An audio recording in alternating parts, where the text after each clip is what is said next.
Sir okay okay supreme कोर्टामध्ये सुनावणी आहे आणि अपेक्षा आहे की आता निकाल लवकर. तुम्ही काय सांगाल, काय वाटतं? गेल्या तारखेला जस्टिस सूर्यकांत यांनी सांगितलं होतं की ही तारीख देताना, आजची 12 नोव्हेंबरची तारीख देताना, की मी लगातार हे करून एक दोन सिटिंगमध्ये 2-3 सिटिंगमध्ये अंतिम निर्णय देईन. तर त्याचीच अपेक्षा आहे आज की ही लगातार होऊ द्या आणि लवकरात लवकर निर्णय येऊ द्या.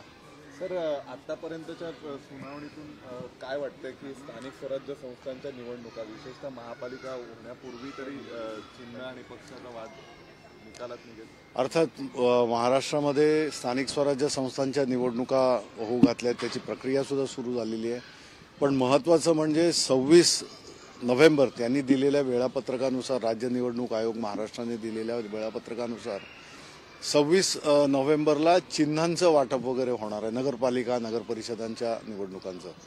ते होण्यापूर्वी हे चिन्ह आणि पक्षाचं नाव याच्यावरची जी महत्त्वाची SLP आमची आहे, त्यावर आज सुनावणी जस्टिस सूर्यकांत आणि जॉयमला बागची यांनी हे करून लगेचच्या लगेच निर्णय होईल अशी अपेक्षा आम्ही व्यक्त करतो. आज तुमचा फोकस हा पक्ष आणि चिन्हाच्या ह्याच्यावरती असणार आहे आमदार? पक्ष आणि चिन्ह अपात्रतेसुद्धा त्याच्यामध्ये हे केलेलं आहे, कारण दोन्ही टॅग्ड आहेत.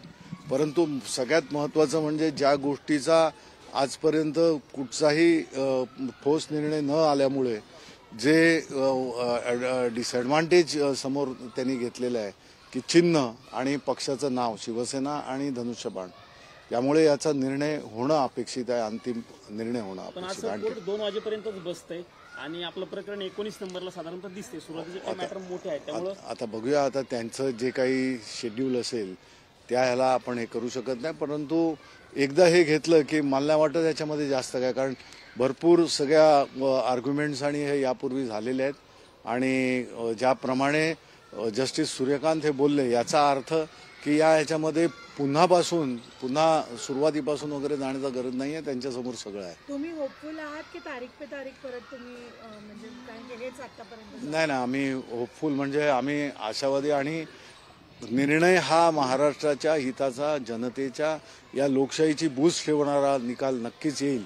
कारण आज लोकशाही संभ्रमात लोकशाहीबद्दलच प्रश्नचिन्ह निर्माण होत आहे आणि जे महाराष्ट्रात आहे ते बाकी इतर राज्यांत संपूर्ण देश बोलतोय. इथून मागच्या सुनावणीच्या वेळी आम्ही बघितलं होतं तुम्ही कोर्टामध्ये हजर असायचे, पण आज अनिल परब सर देखील कोर्टामध्ये आलेले आहेत.